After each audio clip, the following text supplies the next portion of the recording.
You will learn more in 1 hour of a real outage triage than you will in an entire week. This line from Kevin about joining outage bridges and learning from them is absolutely true.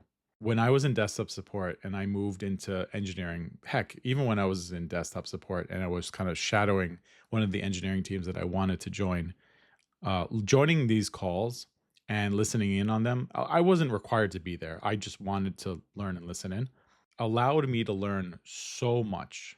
The things I would pick up on were design decisions, why architecture was built a certain way, why configurations were done a certain way, like one DNS server versus another, maybe passive versus active failover, maybe why something was using destination NAT versus source NATing. I also learned about things like the overall architecture of an application. In my case, I remember many examples of Exchange where you had things like firewalls in play, or load balancers, or reverse web proxies, um, how they're involved, how they're communicating, what the reals are behind certain virtual IP addresses, things like that. Another really big thing is when you're first immersing yourself in this world, it's like learning a language.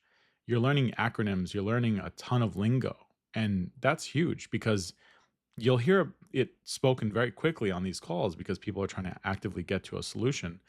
But as someone coming from desktop support, you may not be used to it. So I was taking notes. I was Googling things on the side.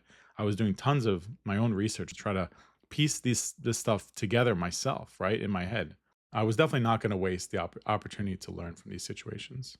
If you're shadowing with a team or you want to move from like desktop support to like an engineering type role, ask if you can join or shadow these calls. When they happen, make friends obviously and get permission first, but they're incredibly helpful.